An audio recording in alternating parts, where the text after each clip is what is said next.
Hello students, आज हम पढ़ेंगे और सीखेंगे इलेक्ट्रॉनिक कॉन्फ़िगरेशन कैसे बनाते हैं। ठीक है, ये बहुत ही ज़्यादा एक्साइटिंग और बहुत ज़्यादा इंटरेस्टिंग होने वाला है। तो आप बहुत ही लाइट मूड में, इंटरेस्ट के साथ और हैप्पीली इसको देखिए वीडियो को। ठीक है, और एंड तक देखिए, क्योंकि जब एंड तक पहुँचेंगे आप इस वीडियो के, तो आप कम से कम एटलीस्ट 1 to 10 एटॉमिक नंबर तक के इलेक्ट्रॉनिक कन्फिग्रेशन बनाना पूरी अच्छी तरह से सीख जाएंगे आप। First point. सेकंड पॉइंट, आप ये सीख जाएंगे कि हर एक एलिमेंट की पूरी ऑल ओवर पीरियड टेबल में 118 एलिमेंट है, हर एक एलिमेंट की पीरियड टेबल में क्या सिचुएशन होगी। मैंने जैसे आपको सपोज के एक एटम दे दिया सीजियम, या मैंने आपको दिया लेड, आप बताओ कि कौन से ग्रुप में है और कौन सी पीरियड में है।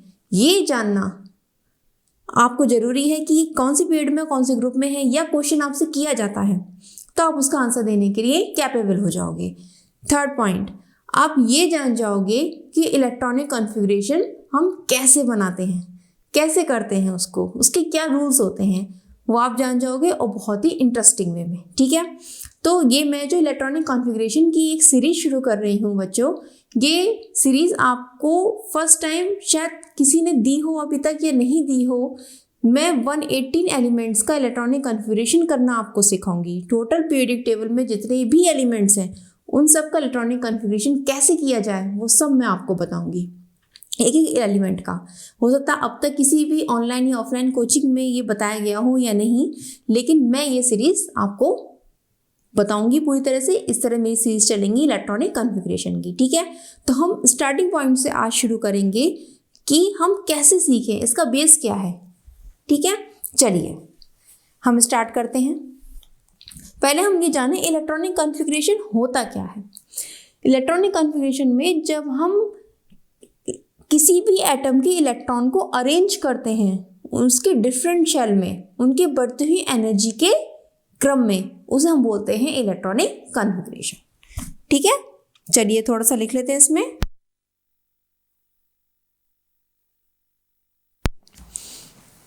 देखिए, द अरेंजमेंट, एक लाइन का है बस, ये डेफिनेशन बस वो लिख लिए, फिर हम स्टार्ट करते हैं इसका जो है configuration. The arrangement of electrons in different shells of atom is called electronic configuration।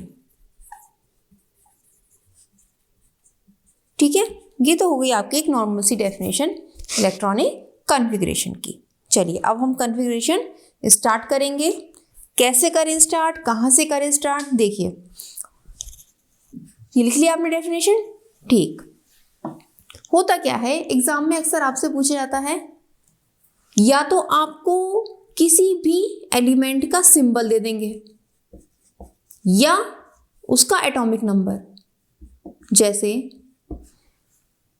हम बात करें सिंबल की, पोटेशियम दे दिया आपको, या फिर एटॉमिक नंबर दे दिया 19 एटॉमिक नंबर के एलिमेंट का आप कॉन्फ़िगरेशन करिए या पोटेशियम का कॉन्फ़िगरेशन करिए। तो आप खुद बताओ आपको क्या पता होना चाहिए। आपको ये पता होना चाहिए कि पोटेशियम का एटॉमिक नंबर क्या है। ठीक है, या आपको ये पता होना चाहिए कि जो 19 एटॉमिक नंबर है ये पीरियड टेबल में कहाँ आता है, ये कौन सा एलिमेंट है। क्यूरियोसिटी डेवलप हो जाती है ना, जैसे मैं ये कहूँ 55 एटॉमिक नंबर के एलिमेंट का आप कॉन्फ़िगरेशन करिए, तो जब तक आपको एलिमेंट का सिंबल नहीं पता होगा, ये पता ही नहीं होगा एलिमेंट क्या है, तो आप कैसे कॉन्फ़िगरेशन करोगे। ठीक है, तो इसके लिए हमें क्या पता होना चाहिए, इसके लिए हमें पीरियड टेबल में उस एलिमेंट की सिचुएशन का पता होना जरूरी है। आप बताओ, अगर आपको पीरियड टेबल में उस एलिमेंट की सिचुएशन पता चल जाती है कि वो कहाँ पर सिचुएटेड है, तो क्या आपके लिए वो कॉन्फ़िगरेशन निकालना आसान नहीं हो जाएगा? बिल्कुल आसान हो जाएगा। लेकिन ये हम सीखें कैसे, कैसे जाने, इतने सारे एलिमेंट हैं और एक सीरीज में लगा दिए गए हैं पीरियड टेबल में, हम उन्हें कैसे याद करें। पहला क्वेश्चन, एलिमेंट कैसे याद करें, उनके एटॉमिक नंबर कैसे याद करें, उनकी सिचुएशन कैसे याद करें। तो तो वो सब आज आप सीखेंगे। ठीक है, चलिए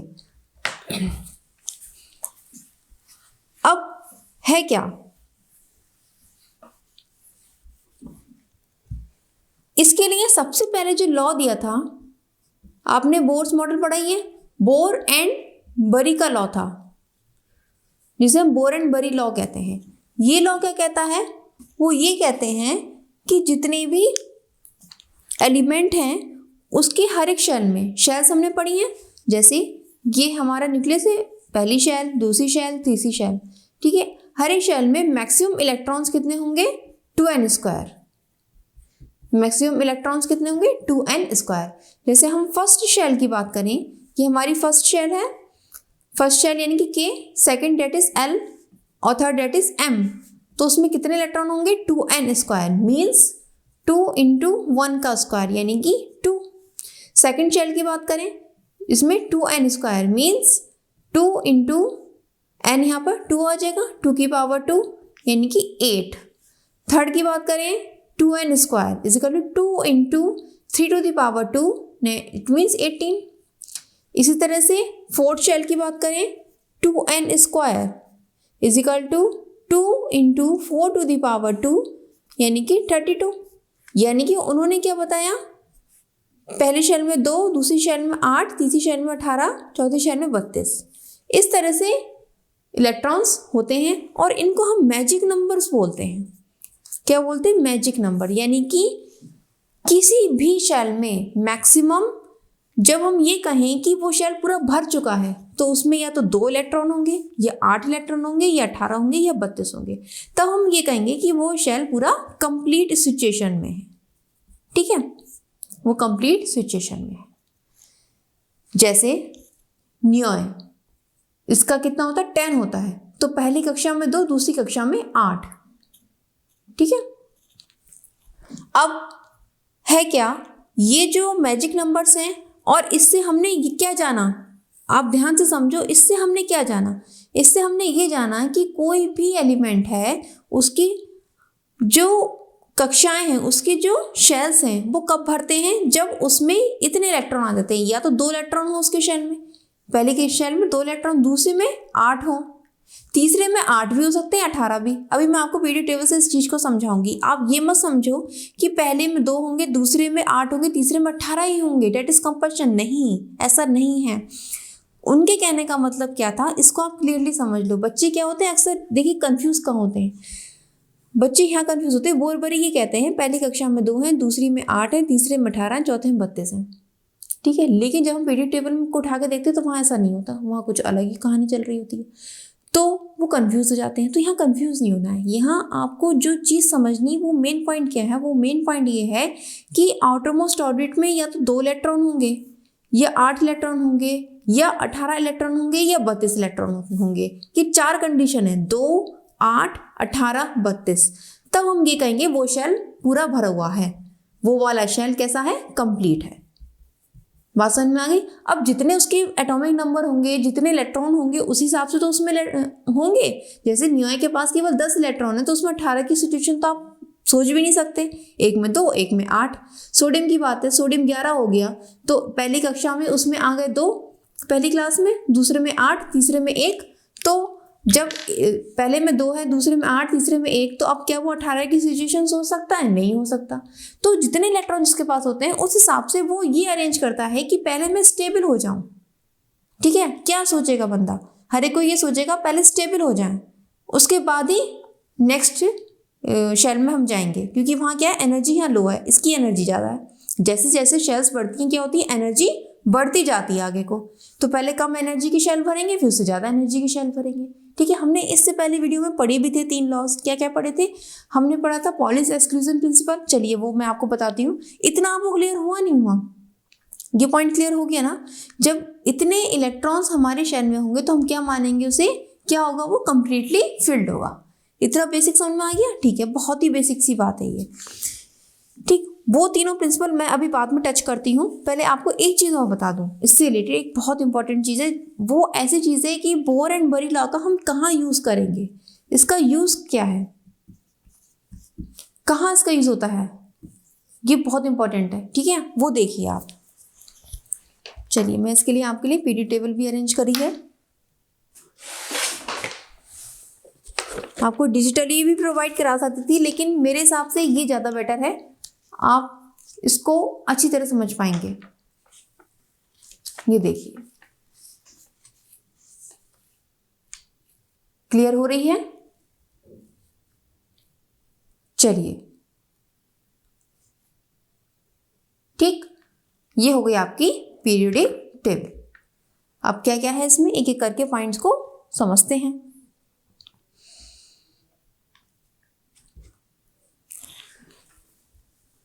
ये देखिए ये क्या है, हाइड्रोजन, एंड देन ये आ गया आपका हीलियम। पहले मैं ओवरव्यू बता देती हूँ उसका। ओवरव्यू क्या है, देखिए 1 2 3 4 5 6 7 7 पीरियड्स हैं, ठीक है, 7 पीरियड्स हैं। और कितने ग्रुप्स हैं ये देखिए, काउंट करिए 1 2 3 4 5 6 7 8 9 10 11 12 13 14 15 16 17 18 ग्रुप्स हैं, ठीक है। और यहाँ पर यहाँ थोड़ा सा ध्यान दीजिए, 6 पीरियड में और 7 पीरियड में या लेंथेनम और एक्टिनम से यहाँ 14 एलिमेंट शुरू हो जाते हैं, एफ ब्लॉक एलिमेंट्स। इनको हमने अलग यहाँ पर नीचे रख दिया गया है, डेट इज दिस, सीरियम से लेकर ल्यूटियम तक एंड थोरियम से लेकर लॉरेंशियम तक। ये हमारे 14 एलिमेंट्स दोनों में, ये है हमारी lanthanum series and then that is actinium series, ये नीचे को रखे गए हैं, ठीक। अब होता क्या है इसमें जो है, ये देखिए आप, ये हमारा फर्स्ट पीरियड हो गया, ये पहला शेल, सेकंड पीरियड दूसरा शेल n बराबर 2, थर्ड पीरियड तीसरा शेल n बराबर 3, fourth period fourth shell n is equal to 4, fifth period means fifth shell n is equal to 5, six period यानी six shell n is equal to 6 and seven period means seven shell n is equal to 7। इतनी बात clear हो गई आपको, यानी कि जब n is equal to 7 होगा तब हमारी पूरी के पीरियड टेबल के एलिमेंट्स वहां पर समाहित हो जाएंगे। बात क्लियर हो गई, इतना समझ में आ गया आपको, ठीक है। अब हमें कोई भी एलिमेंट की सिचुएशन पता करनी है। जैसे मान लिया आपसे कहा जाए कि आप सीजियम कहाँ है, सीजियम का इलेक्ट्रॉनिक कॉन्फ़िगरेशन क्या है, तो आप क्या सोचोगे। देखिए इसके बहुत तरीके भी हैं जो आपने पढ़े भी होंगे कि हम किसी भी ग्रुप में एलिमेंट्स को याद करें। देखिए आपको याद भी होने चाहिए। अभी आप जब हर एक ग्रुप की स्टडी करेंगे, अलग अलग बोरॉन फैमिली, कार्बन फैमिली और अल्कलाइन मेटल्स और ये सब स्टडी करेंगे, तो आपको पता होना चाहिए कि हर एक ग्रुप में कौन कौन से एलिमेंट्स हैं, ठीक है। उसके बाद शॉर्ट फॉर्म भी आपने पढ़ी होंगी, जैसे है लीना की रफ से फरियाद, बेटा मांगे कार स्कूटर बाप राजी। तो आप कोई सा भी अपना एक सीक्वेंस ले सकते हैं या आपका अपना बनाया हुआ कोई सीक्वेंस हो, वो आप यूज़ करके इन एलिमेंट्स को एक ग्रुप में याद भी कर सकते हैं, ठीक है। लेकिन फिर भी आप कंफ्यूज हैं कि सीजियम का क्या है एटॉमिक नंबर। मान लिया आपको एटॉमिक नंबर सीजियम का नहीं पता, क्या सिचुएशन हो सकती है। जैसे आपको एटॉमिक नंबर दिया है, आपको उसका सिंबल नहीं पता, या आपको सिंबल तो पता है एटॉमिक नंबर नहीं पता, या आपको सिचुएशन नहीं पता। आप तीनों चीज़ें निकाल सकते हो बोरबरी लॉ से। वो कैसे निकालोगे, देखो वो मैं आपको बताती हूँ। सीजियम का कितना है, 55 है, ठीक। अब हम इसको जस्टिफाई करेंगे कि ये 6 पीरियड में है। कैसे, ये देखिए आप। चलिए अब हम इसको जस्टिफाई करते हैं, वो कैसे करेंगे।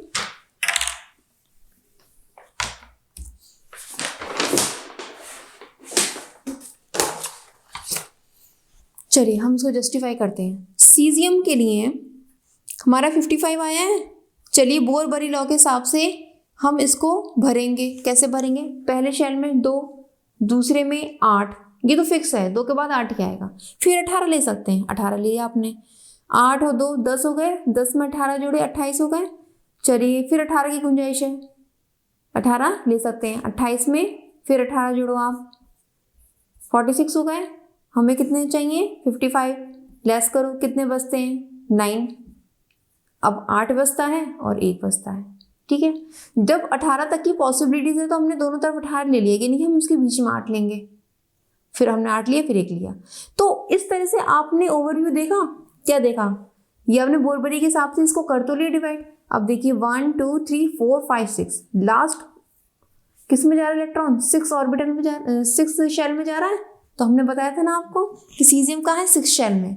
हमें क्या आया, 6 शेल आया, यानी कि 6 पीरियड। अभी आप याद कर लो, फिर मैं पीरियड टेबल रख के आपको बताती हूँ। 6 पीरियड हो गया, ठीक। और चूंकि एक इलेक्ट्रॉन है तो हम क्या कह सकते हैं, ये अल्कलाइन मेटल्स है, क्योंकि अल्कलाइन मेटल्स की वैलेंसी क्या होती है, +1। जो आउटरमोस्ट ऑर्बिट में इलेक्ट्रॉन होते हैं वो किस में जाते हैं, एस सब शेल में जाते हैं, अल्कलाइन मेटल्स से। ये तो हम एस ब्लॉक एलिमेंट्स कहते हैं।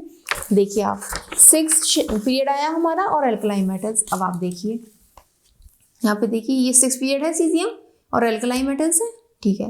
तो ये मैंने आपको बताया था, एक बोरबरी नियम के हिसाब से भी आप किसी भी एलिमेंट की सिचुएशन जल्दी से निकाल सकते हैं। देखिए इलेक्ट्रॉनिक कन्फिग्रेशन करोगे आप तो बहुत टाइम लगेगा, तो इस तरह से भी आप निकाल सकते हो, ये भी एक मेथड है, ठीक है। अच्छा, एक महत्वपूर्ण चीज़ जो मैं आपको बताने जा रही हूँ इस पीरियड टेबल में, वो आप देखिए, ये जो 2 एल्कलाई और एल्कलाइन अर्थ मेटल्स की ये जो सीरीज आ रही है, ये एस ब्लॉक एलिमेंट्स कहलाते हैं। क्यों कहलाते हैं एस ब्लॉक, क्योंकि उसमें आउटरमोस्ट ऑर्बिट का इलेक्ट्रॉन जो है एस सब शेल में जाता है, ठीक है। यहाँ के जो हैं ये सब पी ब्लॉक कहलाते हैं। कहाँ से, ये बोरॉन से शुरू होकर ये यहाँ हीलियम नियोन, ये पूरे जो 6 ग्रुप के एलिमेंट्स हैं, ये 3rd A 4th A 5th A से लेकर यहाँ तक के 0 ग्रुप तक के, ये सब कहलाते हैं हमारे पी ब्लॉक एलिमेंट्स, क्योंकि इसमें लास्ट इलेक्ट्रॉन जो है, valence shell electron p orbital में या पी सब शेल में जाता है। ये यहाँ से स्कैंडियम से लेकर जिंक तक की पूरी सीरीज जो ये डी ब्लॉक एलिमेंट्स कहलाते हैं, यानी कि ट्रांजिशन एलिमेंट्स कहलाते हैं, क्योंकि इसमें आउटरमोस्ट ऑर्बिट का इलेक्ट्रॉन डी सब शेल में जाता है।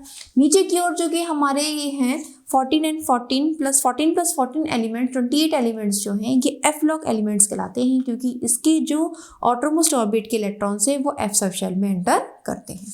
इतना क्लियर हो गया आपको, ये बात समझ में आ गई है। अच्छा, एक और महत्वपूर्ण चीज़ मैं आपको थोड़ा जूम करके बताऊंगी इसमें। चलिए थोड़ा सा जूम कर लेते हैं।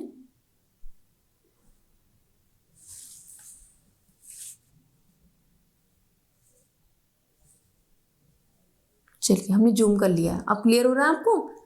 हम एल्कलाई और एल्कलाइन अर्थ की बात कर रहे हैं, ठीक। चलिए एल्कलाइन और एल्कलाइन अर्थ, मैं इसको थोड़ा रफ कर रही हूँ ताकि आपको कुछ क्लियर करके एक पॉइंट बता सकूं।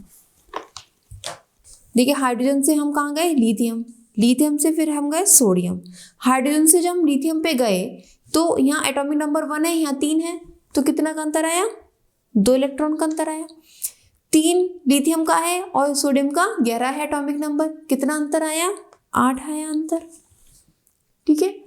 पोटेशियम का 19 है, सोडियम का 11 है। जब हम सोडियम से पोटेशियम पे आ रहे हैं तो कितना अंतर आ रहा है, 8 का डिफरेंस आ रहा है। हम जब पोटेशियम से रुबिडियम पे जा रहे हैं, ध्यान से देखो आप, पोटेशियम का है 19 और रुबिडियम का है 37, लेस करो आप, कितना आ रहा है, 18 आ रहा है। तो यहाँ पे क्या है, डिफरेंस आ रहा है, 18 आ रहा है। अब हम रुबिडियम से सीजियम पे जा रहे हैं, तो सीजियम का कितना है, 55 है एटॉमिक नंबर और रुबिडियम का 37, लेस करो जरा, 55 और 37 लेस करो भाई, कितना आ रहा है, 18 आ रहा है, ठीक है। यहाँ भी कितना डिफरेंस हुआ, 18 का डिफरेंस हुआ, ठीक। अब हम सीजियम से फ्रांशियम पे जा रहे हैं, फ्रांशियम का है 87 एंड सीजियम का है हमारा 55, लेस करो, 32 आ रहा है, ठीक है, 32 आ रहा है, ठीक। तो आपने यहाँ क्या देखा, मेन चीज़ आपने यहाँ क्या देखी वो बताओ मुझे, लगाओ दिमाग, क्या देखा, एक डिफरेंस देखा कि हम पीरियड में, सॉरी ग्रुप में, जब हम ऊपर से नीचे की ओर जाते हैं तो क्या डिफरेंस क्रिएट होता है, देखा आपने डिफरेंस, क्या क्रिएट हुआ डिफरेंस, डिफरेंस ये क्रिएट हुआ कि जो है 2, 8, 8, 18, 18, 32 का डिफरेंस यहाँ पे क्रिएट हो गया, किसमें, एल्कलाइन मेटल्स में। और इसी तरह का डिफरेंस किस में आ जाएगा, एल्कलाइन अर्थ में आ जाएगा। देखो आप, 4 बेरिलियम और मैग्नीशियम, 4, 12, 8 बचा, 12 मैग्नीशियम, 20 कैल्शियम, 8, 20 से 38 स्ट्रोंशियम, 18, ऐसी 38 से 56 स्ट्रोंशियम से बेरियम, कितना है 18, फिर 56 से 88 रेडियम, 32, ठीक, क्लियर हो गई बात। चलिए अब हम यही चीज यहाँ पे देखते हैं, कहाँ देखते हैं बोला, अपना हम यहाँ देखते हैं।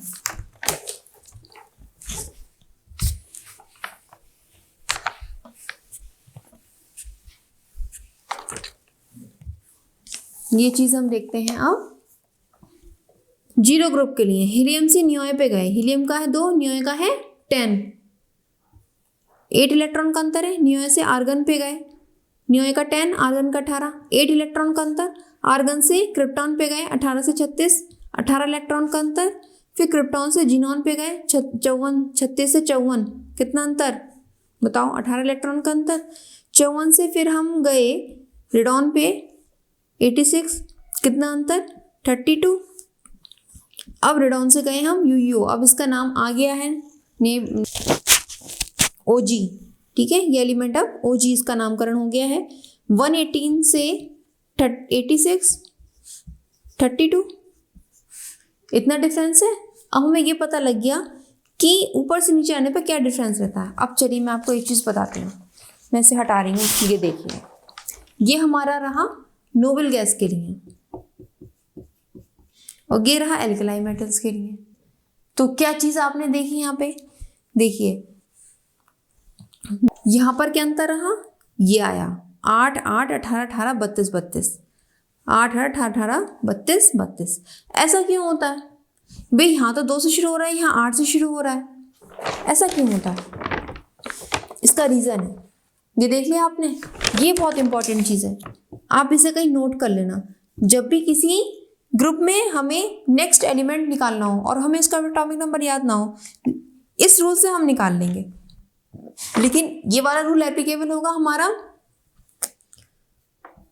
थर्ड ए ग्रुप से लेकर 0 ग्रुप तक,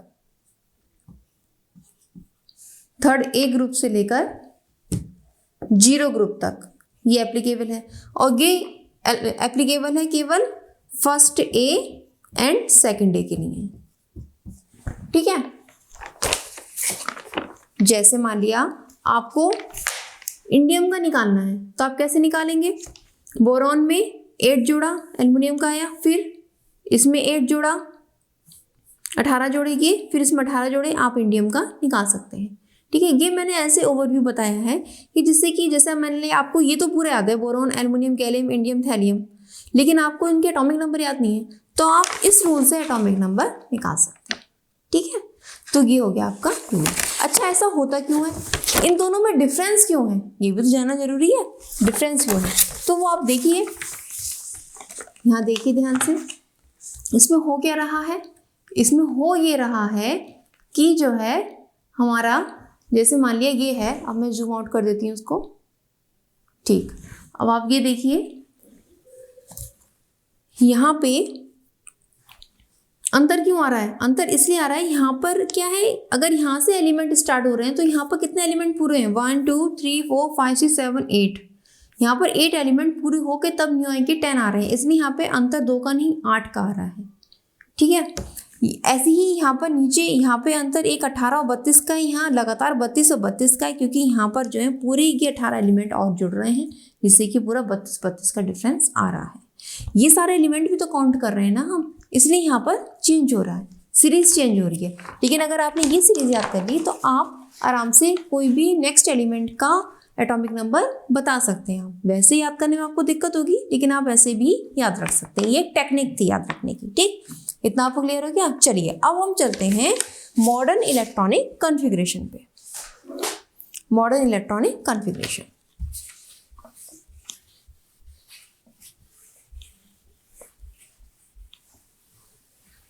इतनी देर से आप शायद उसी इलेक्ट्रॉनिक कॉन्फ़िगरेशन का इंतज़ार कर रहे हैं और सोच रहे होंगे मैडम क्या क्या बता रही हैं, लेकिन ये जो भी बताया है कहीं ना कहीं आपको यूज़फुल रहेगा।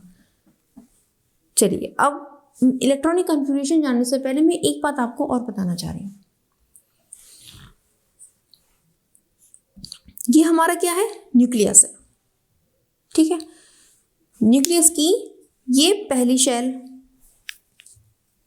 ये दूसरी शेल, ये तीसरी शेल, ये चौथी शेल, एंड सो ऑन बढ़ती रहेंगी 5वीं शेल, ठीक।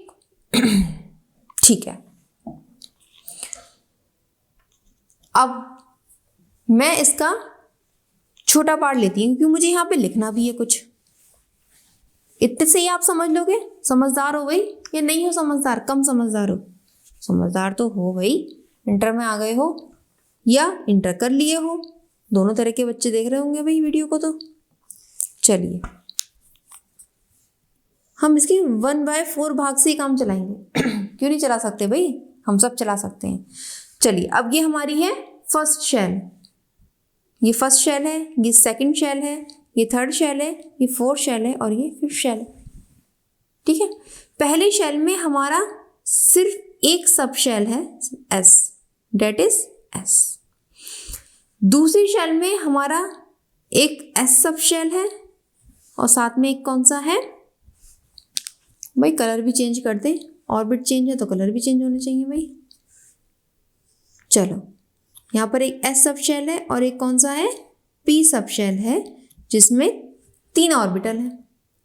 इतना तो आपको याद हो गया होगा, एस सब शेल में 1 ऑर्बिटल होता है, पी में 3 ऑर्बिटल होते हैं। अब हम थर्ड ऑर्बिट में गए तो वहाँ एक और बढ़ गया भाई, एस तो था ही पहले से, पी भी था। नए नए क्लास में जाते हैं तो कुछ सिलेबस बढ़ता है ना, बिल्कुल इसी तरह से एक डी सब शेल और बढ़ गया, 1 2 3 4 5, इसमें कितने हैं 5 ऑर्बिटल्स हैं। चलिए अब हम नेक्स्ट फोर्थ क्लास में जब हम गए तो यहाँ एक एस सब शेल तो है ही है, पी सब शेल है, डी भी मौजूद है भाई, 1 2 3 4 एंड 5, डी भी मौजूद है। अब एक एफ सब शेल और आ गया, 1 2 3 4 5 6 7, 1 2 3 4 5 6 7, एफ सब शेल और आ गया। ठीक, जब हम फिफ्थ में जाएंगे तो वहाँ भी हमें क्या मिलेंगे, एस मिलेंगे, यहाँ भी पी मिलेंगे, यहाँ भी डी मिलेंगे और यहाँ भी एफ मिलेंगे। ठीक है, बस इससे ज़्यादा सब शेल नहीं होते। तो ये मैंने क्यों बताया है, ये पहली कॉन्फ़िगरेशन हम लिखते कैसे हैं, हाउ टू राइट कॉन्फ़िगरेशन, इसका आप हेडिंग डाल लो एक, हाउ टू राइट कॉन्फ़िगरेशन। अब बहुत मज़ा आने वाला है, क्यों, आप वो बेसिक चीज़ सीख रहे हो जो आप जान गए तो कोई सा भी कॉन्फ़िगरेशन आप कर जाओगे। हाउ टू राइट कॉन्फ़िगरेशन, अब कॉन्फ़िगरेशन कैसे लिखें भाई ये बताओ मैं चलो ये हमारा पहला शेल है। कॉन्फ़िगरेशन लिखने के लिए एक बात याद रखना, हमने 4 क्वांटम नंबर पढ़े थे, उसमें सबसे पहला प्रिंसिपल क्वांटम नंबर था, पहले हम उसे लिखते हैं, 1 है 2 है 3 है या 4 है। ठीक है, पहला शेल होगा या दूसरा होगा या तीसरा होगा चौथा होगा, उसका नंबर लिखते हैं। उसके बाद हम लिखते हैं उसमें सब शेल कौन सा है। ठीक, उस सब शेल के लिए एस होगा या पी होगा या डी होगा या एफ होगा। ठीक है, अब उसके हिसाब से जितने, अब सब शेल के अंदर क्या आते हैं ऑर्बिटल्स, और ऑर्बिटल्स के अंदर क्या आते हैं इलेक्ट्रॉन्स। तो हम ऑर्बिटल्स के नंबर ना लिख के फिर हम इलेक्ट्रॉन्स लिख देते हैं उसके ऊपर, ये कितने इलेक्ट्रॉन है, जैसे एस में 2 इलेक्ट्रॉन है, 2 हमने पावर चढ़ा दी, पी में मैक्सिमम 6 इलेक्ट्रॉन आते हैं तो 6 पावर चढ़ा दी, अगर पी में 4 इलेक्ट्रॉन है तो हमने 4 लिख दिए। ठीक है, चलिए अब हम इसको बनाते हैं, अब इसको बनाते हैं, बेसिक बता रही हूँ अभी मैं। पहला शेल 1 और केवल S orbital that is 1s। दूसरा शेल है, इसमें 2 लिखेंगे हम क्योंकि दूसरा शेल आ गया ना, 2, एक एस ऑर्बिटल और एक पी ऑर्बिटल, दूसरा शेल पी ऑर्बिटल। अब तीसरे शेल में आ जाओ, 3 लिखेंगे हम, इसमें एस ऑर्बिटल, 3 में पी ऑर्बिटल और 3 में ही डी ऑर्बिटल। बात क्लियर हुई नहीं हुई, हो गई। चलिए अब फोर्थ शेल में आते हैं। फोर्थ के लिए हम पहले से पहले उसका प्रिंसिपल क्वांटम नंबर मैंने बताया था ना, वो लिखा हमने फोर्थ शेल, उसमें सब शेल कौन सा एस लिखा, फिर 4 में ही पी लिखा, 4 में ही डी लिखा, 4 में ही एफ लिखा। ठीक, फिफ्थ में आए, अब यहाँ भी वही 4 ही होते हैं, 5s 5p 5d and 5f। ये बात आपको समझ में आई नहीं, ये बहुत बेस है। अगर ये चीज़ बनानी नहीं आई, 1s 2s 2p रटना नहीं है, इसको समझना है। पहला शेल, पहले शेल में केवल एक सब शेल दैट इज 1s, काम खत्म। दूसरा शेल 2 सब शेल, 2 में 2 s and p, 2s 2p, काम खत्म। तीसरा शेल 3 सब शेल 3s 3p 3d खत्म काम। 4 सब शेल 4 शेल 4 सब shell 4s 4p 4d 5 4d 4f clear काम खत्म। 5th शेल इसमें भी 4 सब शेल, 4 से ज़्यादा होते ही नहीं है, तो 5s 5p 5d 5f clear हो गई बात। डेट इज बेस, ये क्या है बेस है जिसके आधार पे आप जो है कॉन्फ़िगरेशन लिखोगे, इसको आप नोट कर लो, date is important, date is base. बात क्लियर हो गई ठीक।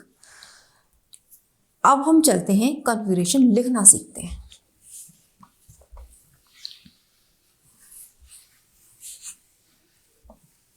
हमने बेस बना लिया कॉन्फ़िगरेशन का, अब हम लिखेंगे कैसे उसे। चलो लिखने के लिए अब मैं बताती हूँ 3 रूल मैंने आपको प्रीवियस वीडियो में बताए थे। एक था पॉली एक्सक्लूजन, एक था हुंड्स रूल और एक था ऑफ-बाउ का नियम। ऑफ-बाउ रियल तो एक जर्मन शब्द है जिसका मतलब ही है निर्माण करना, टू बिल्ड, बताया था आपको। तो उसमें है क्या, उसमें ये बताया गया है कि इलेक्ट्रॉन्स जो हैं एनर्जी के बढ़ते क्रम में रखे गए हैं। n+l रूल एप्लीकेबल होगा, n यानी कि प्रिंसिपल क्वांटम नंबर और देन l। अगर n+l की वैल्यू 2 के लिए समान आती है तो जिसका n छोटा होगा वो हम पहले लिखेंगे, ठीक है। अब उसको कैसे अप्लाई करेंगे वो हम आज सीखेंगे। पॉली एक्सक्लूजन प्रिंसिपल ये कहता है, उससे पहले आप ये सीख लो हुंड्स रूल क्या कहता है। हुंड्स रूल ये कहता है कि कोई भी सब शेल है उसमें एक एक करके ऑर्बिटल भरेंगे, पहले 1 फिर 2 फिर 3, एक एक सबको बढ़ जाएगा। जैसे बच्चे 5 बच्चे होते नहीं हैं, पहले एक एक रोटी बांटते हैं, पहले से स्टार्टिंग 2-2 रोटी बांटना शुरू कर देते हैं, नहीं क्या पता कम पड़ जाए, पहले एक रोटी बांटो, ठीक है, फिर उसके बाद जितनी बचती फिर उसमें बांटेंगे। ऐसे एक एक बांटा, फिर 3rd इसमें, 4th इसमें, 4th इसमें, 5th इसमें, देन 6th इसमें। हुंड्स रूल ये कहता है एक एक क्रम में पहले एक एक इलेक्ट्रॉन जाता है सब में, एक ही दिशा के स्पिन का, या तो क्लॉकवाइज हो गया एंटी क्लॉकवाइज, एक ही दिशा में, देन फिर उसके अपोजिट स्पिन जाएंगे। पॉली एक्सक्लूजन प्रिंसिपल ये कहता है कि किसी भी ऑर्बिटल में 2 से ज़्यादा इलेक्ट्रॉन नहीं रह सकते, वो भी अपोजिट स्पिन के, एक का मुंह उधर होगा दूसरे का मुंह उधर होगा, नहीं तो आपस में लड़ेंगे, ये इलेक्ट्रॉन है रिपल्ट करेंगे। तो अपोजिट स्पिन के इलेक्ट्रॉन मैक्सिमम 2 इलेक्ट्रॉन, इससे ज़्यादा नहीं। ये रूल क्लियर कर दिए थे, क्लियर हो चुके हैं, ठीक है। तो अब जो हमारा कॉन्फ़िगरेशन लिखने के लिए मेन चीज़ क्या होता है, हमारा ऑफ-बाउ नियम के हिसाब से हम चलते हैं। हमने बेस तैयार किया था अभी, चलो भाई पहले बेस लिख लो। हमारा बेस क्या था, अभी हमने बेस बनाया था ना पीछे, पहले बेस लिखो। 1s 2s 2p 3s 3p 3d, 3 में 3 4 में 4 4s 4p 4d 4f 5s 5p 5d 5f। भाई ये हमारा बेस तैयार हो गया, हाँ भाई हाँ बेस तैयार हो गया। अब हम इसमें कौन सा रूल लगाएंगे, अब लगा दो n+l रूल। n+l रूल बना के पहले हम क्या करें, इनकी एनर्जी तो बताएं। हमने कहा एनर्जी के बढ़ते क्रम में सजाना है, तो पहले हम एनर्जी तो निकालें तभी तो हम क्रम सजाएंगे इनका। चलो भाई चलो एनर्जी निकालते हैं। अब मजा आना शुरू हो गया, ठीक है, एक एक करके चलो भाई एनर्जी निकालते हैं। 1s 2s 2p 3s 3p 3d नहीं आएगा 3d, पहले हम सारे बेस लिख लेते हैं। 3d 4s 4p 4d 4f। भैया सही लिखा है ना, देखो ठीक है ठीक है ठीक है ठीक है। चलो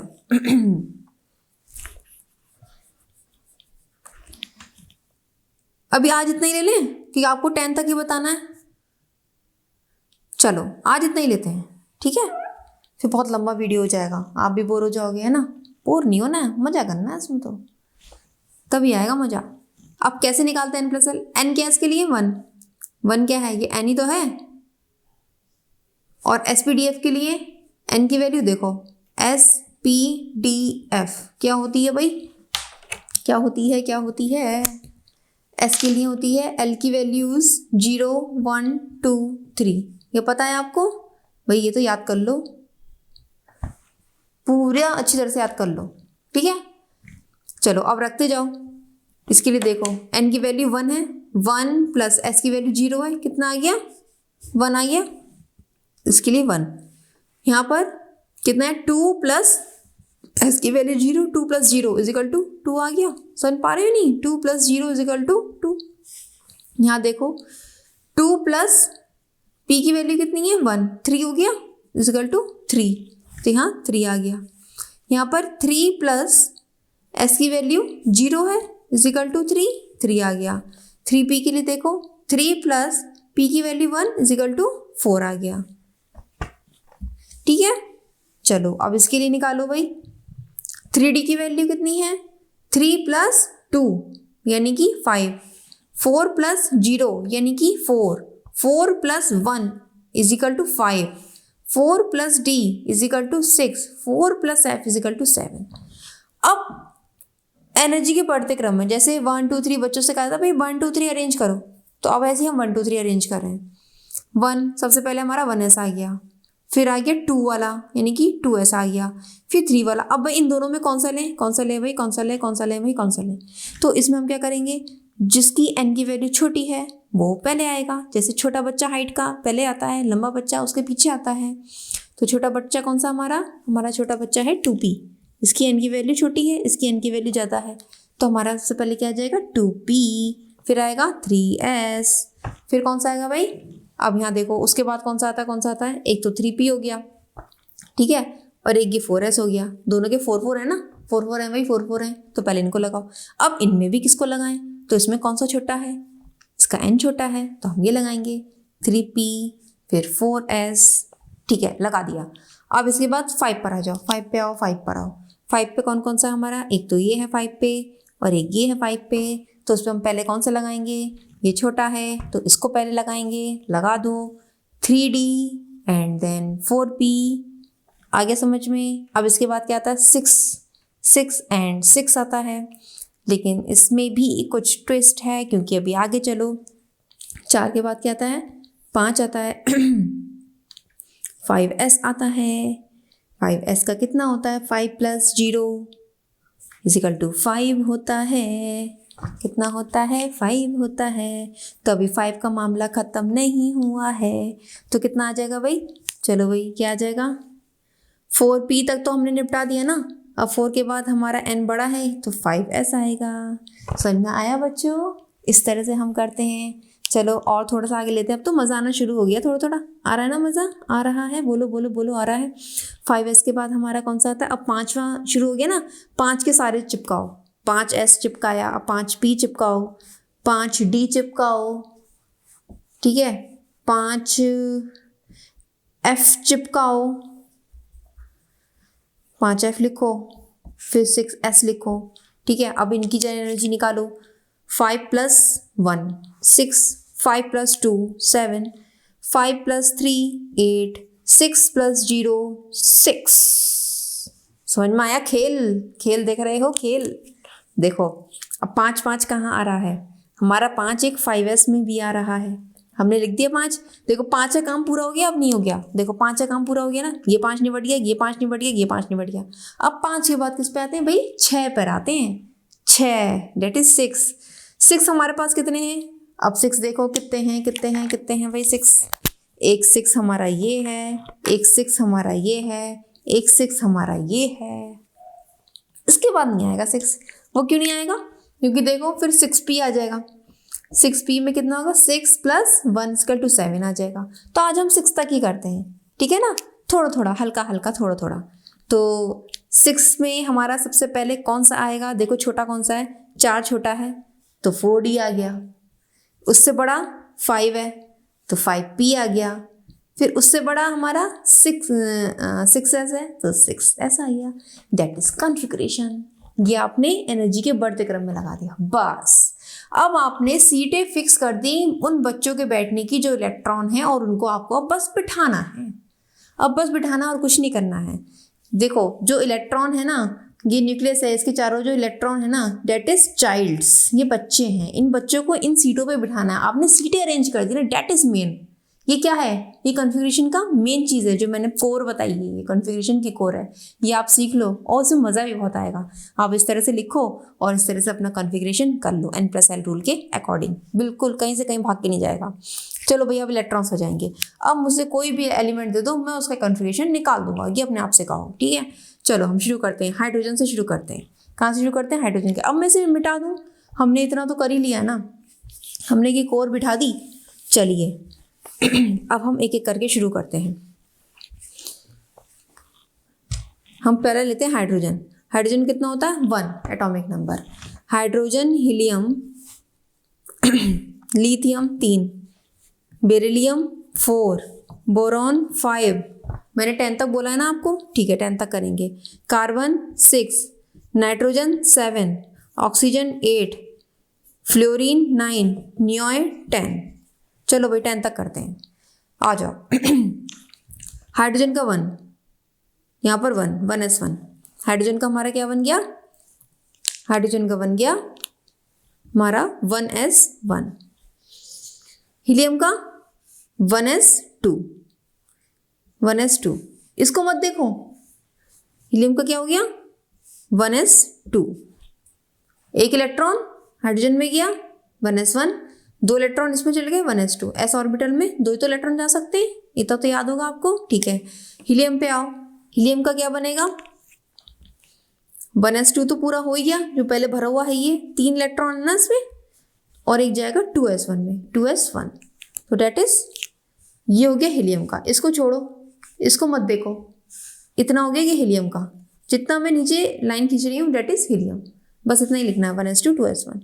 बेरिलियम, एस में 2 आ सकते हैं ना, एक और बढ़ा दो 2s2, डेट इज बेरिलियम का कितना हो गया 2s2। क्लियर हो रही है बात, एक एक पॉइंट क्लियर हो रहा है, मज़ा आ रहा है, थोड़ा थोड़ा आना शुरू हुआ, ठीक है। बोरॉन का, बोरॉन में इतना तो रहेगा ही भाई। अब उसके बाद कौन सा था 2p, तो 2p1, एक इलेक्ट्रॉन उसमें चला गया, 5 इलेक्ट्रॉन का डिस्ट्रीब्यूशन हो गया, ठीक है। कार्बन में इसी में एक और बढ़ा दो 2p2, that is carbon. Nitrogen का एक और बढ़ा दो 2p3। ऑक्सीजन में एक और बढ़ा दो 2p4, चेक भी करते रहो, 4 2 6 2 8, 8 हो गए, ठीक। फ्लोरीन का एक और बढ़ा दो 2p5। कितने आते हैं मैक्सिमम 6, अभी तो 5 हुए हैं, 5 6 7 2 9 हो गए। नियोय का 10, 2p6 बढ़ा दो, 6 2 8 2 10। देखो अब पहली कक्षा में 2, दूसरी कक्षा में 8 हो गया, ऑक्टेट कंप्लीट, इसलिए ये नोबल गैस है। बात क्लियर हुई, समझ में आया, मज़ा आया थोड़ा थोड़ा। अब मज़ा आना शुरू हो जाएगा। वो कैसे शुरू होगा, अब आपको ये बनाना आ गया है, ये क्या है बेस, इसको रटना नहीं है। N+L रूल लगाओ, फटाफट लिख डालो, करते रहोगे तो प्रैक्टिस में आ जाएगा, फिर तो यहाँ तक याद हो जाएगा जब करते रहोगे तो, ठीक है। समझ में आ गया, थोड़ा सा मज़ा आना शुरू हुआ, ठीक है। तो आज जो मैंने आपको बताया ये था हमारा नियोय तक, फर्स्ट सीरीज थी मेरी ये, जिसमें मैंने आपको नियोय तक बताया। आपने बेस जान लिया, आपने सिचुएशन भी जान लिया। अब सिचुएशन में क्या प्रॉब्लम है बताओ मुझे, अब बताने में सिचुएशन बता सकते हो, यहाँ से यहाँ तक के एलिमेंट की बता सकते हो सिचुएशन पीरियडिक टेबल में, क्यों नहीं बता सकते। अगर आप बोरबरी के नियम से करो तो क्या फ्लोरीन की सिचुएशन निकालनी है, पहली ऑर्बिट में 2 कितने बचे, माइनस करो 7 बचे, 7 यहाँ लगा दो। ये हमें पता चल गया ये सेकंड ग्रुप का है, सेकंड पीरियड का एलिमेंट है, इतना पता चल गया क्योंकि 2 है इसमें शेल, सेकंड पीरियड का एलिमेंट है। और 7 है, 7 का मतलब क्या है, 8 नहीं है ना पूरा, डेट इज 7, 7 यानी कि 7th ग्रुप का है। ग्रुप कौन सा है 7th, देख लो आप, मैं फिर से पीरियड टेबल आपके सामने ला रही हूँ। देखो फ्लोरीन के लिए ये सेकंड पीरियड का है फ्लोरीन और 7th ग्रुप का है, 17 means 7th, 5th 6th 7th, 7th है 7th ग्रुप का है, 7th ग्रुप का है और सेकंड पीरियड का है। बात क्लियर हो गई, निकाल सकते हो आप, ठीक। और बड़े वाले कॉन्फ़िगरेशन से भी निकाल सकते हो, जैसे मान लिया आपने कि बड़ा वाला कॉन्फ़िगरेशन क्या है, बड़ा वाला मीन्स डेट इज बड़ा वाला, ये वाला है बड़ा वाला, बड़े वाले से भी निकाल सकते हैं। ऑटोमोस्ट ऑर्बिट में कितने इलेक्ट्रॉन है देखो, ये ऑटोमोस्ट ऑर्बिट है 7th ग्रुप है हमारा, बात क्लियर हो गई, समझ में आ गई बात। तो ये था, आपको मैंने बताया कैसे इलेक्ट्रॉनिक कॉन्फ़िगरेशन करते हैं स्टेप बाय स्टेप। ठीक है, नेक्स्ट सीरीज में हम पढ़ेंगे इसके आगे के न्यू के आगे के एलिमेंट्स, कुछ एलिमेंट्स उनका कॉन्फ़िगरेशन हम करना सीखेंगे। ठीक है, तब तक आप प्रैक्टिस करिए, खुद से सीखिए, थोड़ा अपने एटॉमिक नंबर्स और एलिमेंट्स भी याद करिए। ठीक है, और पढ़ते रहिए, प्रैक्टिस करिए। ठीक है, नेक्स्ट वीडियो में मिलते हैं। All the best.